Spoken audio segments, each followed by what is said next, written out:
balik lagi nih bersama dengan aku di Tanyakan Bidan. Kita akan melanjutkan pembahasan hukum yang kemarin tentang persalinan. Dan sebelumnya aku mengucapkan terima kasih banget buat kamu yang udah nonton video aku, buat kamu yang udah subscribe, like, dan juga share video aku. Thank you ya, thank you banget. Dan aku akan berusaha untuk memperbaiki video aku berikutnya supaya lebih baik lagi. Dan semoga video-video yang aku upload itu bisa bermanfaat untuk kalian semua. Dan yang hukum, semoga semuanya bisa lulus, amin. Oke, kita langsung aja ke pembahasan yang berikut ini. Baik, kita mulai ke soal yang pertama. Apakah langkah selanjutnya yang paling tepat berdasarkan kasus di atas? Kita baca soalnya. Seorang wanita umur 26 tahun datang ke puskesmas mengeluh mules sejak 1 jam yang lalu. Ibu mengeluh kesakitan dan merasa ingin BAB. Usia kehamilan 38 minggu, G1P0A0, hasil anamnesis didapatkan tekanan darahnya 110/80, nadinya 78 kali per menit, pernafasannya 20 kali per menit, suhunya 37 derajat Celcius. Punggung kanan DJJ-nya 140 kali per menit, kontraksi 4 kali dalam 10 menit, lamanya 40 detik, tampak kepala janin sudah 5-6 cm di vulva. Tandai kata kuncinya di sini. Yang ditanyakan adalah apa langkah selanjutnya? Dan yang bisa kita lihat di dalam soal kata kuncinya, di sini tanda-tanda vitalnya semua dalam batas normal. Kemudian kontraksinya juga sudah adekuat ya, 4 kali dalam 10 menit, lamanya 40 detik. Dan di sini kepala janin sudah 5-6 cm di vulva. Teman-teman masih ingat kan tentang APN, langkah-langkah APN? Kalau belum ingat, aku sarankan harus ingat lagi, wajib ingat, karena itu penting, dan biasanya itu pasti keluar di UKOM. Langkah-langkah APN, jangan sampai ada yang jangan sampai ada yang ketinggalan, jangan sampai ada yang salah langkah, karena itu sangat penting ya, dimana kalau misalnya di sini seperti inilah misalnya, janin sudah 5-6 cm di vulva. Langkah yang paling tepat selanjutnya adalah memimpin meneran. Kalau teman-teman masih ingat tentang langkah APN, di mana kalau kepala terlihat 5-6 cm di vulva, langkah selanjutnya yang kita lakukan apa? Pasang kain di atas perut ibu, kemudian pasang alas bokong, kemudian buka alat dan diletakkan dekat ibu, kemudian pakai sarung tangan, baru segera pimpin. Nah, di sini yang paling tepat itu yang mana gitu. Kita lihat yang A. Melakukan episiotomi. Ini tentu saja salah. Kenapa? Karena di sini tidak ada indikasi kita melakukan episiotomi. Sementara episiotomi bisa kita lakukan kalau di dalam data diketahui misalnya perineumnya kaku. Kemudian yang B, memasang sarung DTT. Ini juga kurang tepat karena di sini ini sudah waktunya untuk mimpi meneran, ini nggak tepat. Kemudian yang C, memfasilitasi ibu posisi meneran. Iya, ini yang paling tepat. Memfasilitasi ibu posisi meneran ini maksudnya kita menganjurkan ibu posisi yang nyaman. Dia nyamannya seperti apa? Apakah dia nyamannya dengan posisi litotomi, ataukah mungkin dia pengen posisi jongkok gitu, berdiri. Kita sarankan yang mana yang paling sesuai atau paling nyaman ibu untuk melahirkan. Kemudian yang D, melakukan pemeriksaan dalam atau VT, ini juga nggak tepat. Kemudian yang E, menyuntikkan oksitosin, ini juga nggak tepat. Kenapa? Karena ini kita lakukan setelah kita memastikan hanya satu bayi yang lahir atau tidak ada kehamilan ganda, tidak ada lagi janin di dalam uterus gitu. Jadi setelah kita sudah memastikan bahwa tidak ada lagi janin di dalam perut ibu, kita melakukan penyuntikan oksitosin supaya uterusnya itu berkontraksi dengan baik. Jadi kita lakukan yang E ini setelah kita memimpin persalinan. Jadi yang paling tepat setelah kepala janin 5-6 cm di vulva, ingat yang kita lakukan adalah memimpin meneran. Jadi nanti pada saat ada soal yang seperti ini, ingat kalau begitu janinnya sudah terlihat 5-6 cm di vulva, cari kata kunci di dalam soal yang mengarahkan kita untuk memimpin persalinan. Siapa yang gak hafal tentang langkah-langkah APN, kalian bisa belajar lagi di internet, atau kalian buka-buka buku, atau enggak kalau kalian mau aku buatkan cara mudah untuk menghafal APN, kalian bisa tulis di kolom komentar. Nanti kalau banyak yang mau, nanti aku buatkan videonya. Oke baik, kita lanjut ke pembahasan yang berikutnya ya. Lanjut kita ke pertanyaan, tindakan apakah yang paling tepat pada kasus tersebut? Kita baca kasusnya, Nyonya K umur 25 tahun, P1A0, telah melahirkan spontan di BPM, keadaan umumnya baik, tekanan darahnya 120/70, nadinya 80 kali per menit, pernafasannya 20 kali per menit, suhunya 37 derajat Celcius, plasenta lahir lengkap, kontraksi uterus keras. Jadi tindakan yang selanjutnya adalah yang A, cek kelengkapan plasenta. Di dalam data sudah dijelaskan kalau plasentanya sudah lahir lengkap. Jadi ini salah. Yang B, menyuntikkan oksitosin.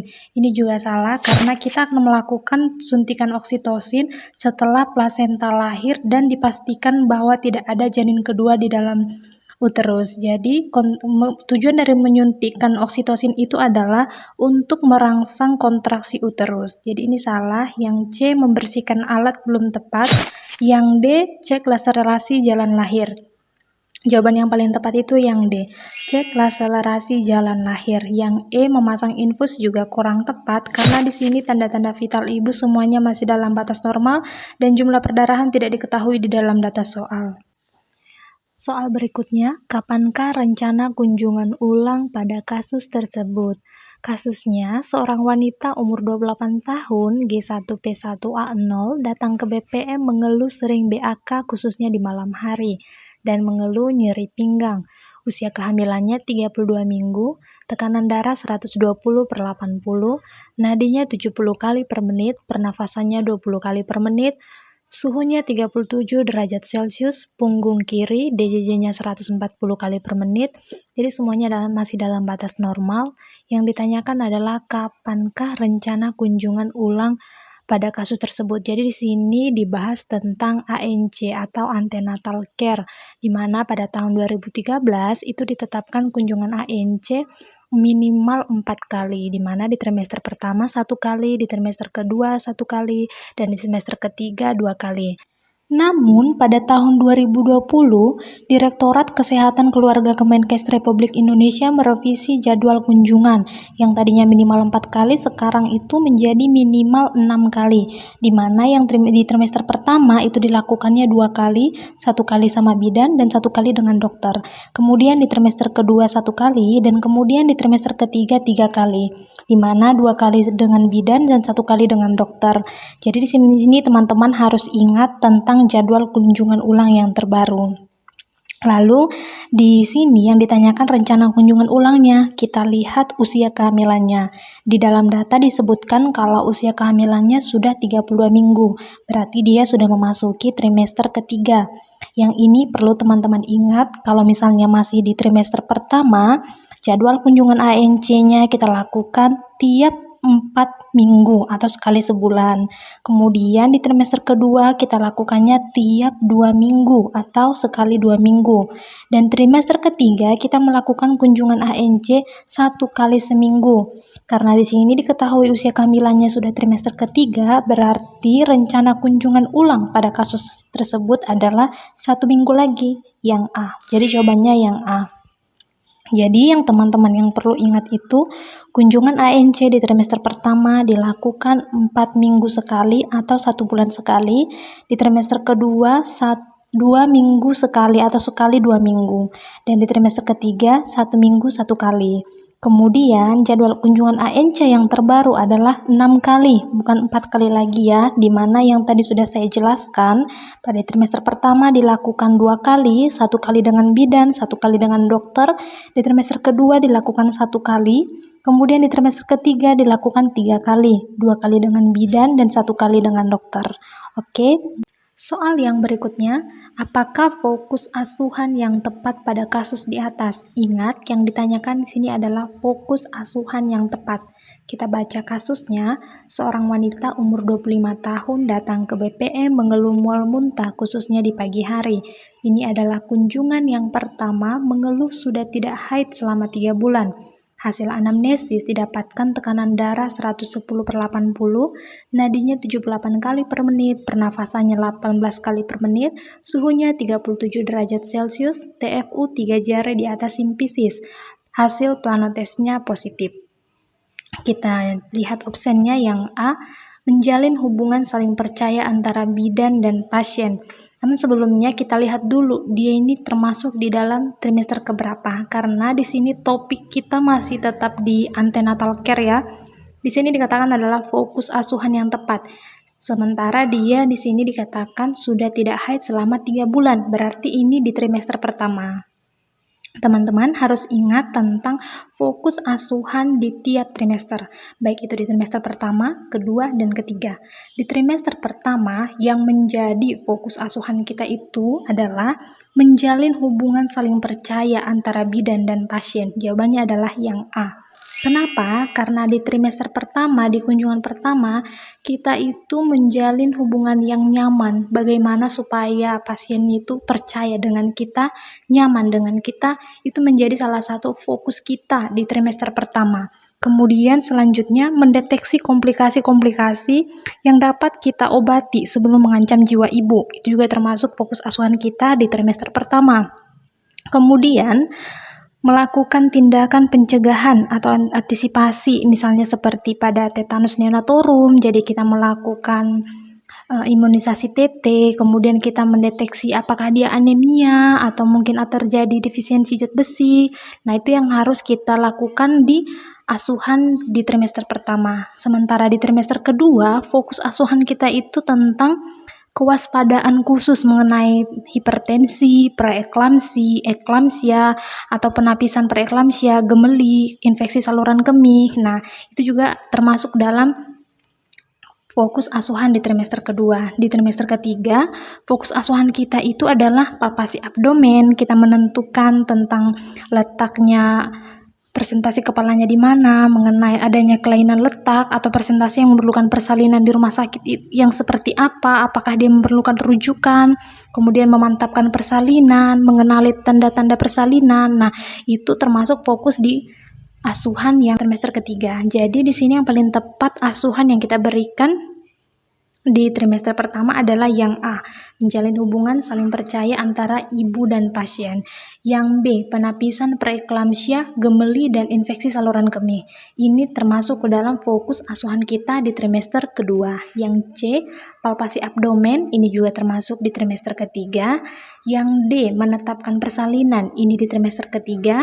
Yang E, pengenalan komplikasi akibat kehamilan dan pengobatannya, ini termasuk ke dalam fokus asuhan di trimester kedua. Soal yang berikutnya, apakah fokus asuhan kebidanan pada kunjungan ANC di atas? Masih dengan soal yang sebelum ini, supaya kalian lebih paham, lebih mengerti, jadi saya buatkan satu soal lagi tentang fokus asuhan pada kunjungan ANC. Kita baca soalnya. Nyonya R datang ke BPM mengeluh sering mengalami sakit pinggang dan sering mengalami BAK khususnya di malam hari. Hasil palpasi abdomen, TFU-nya pertengahan pusat dan PX.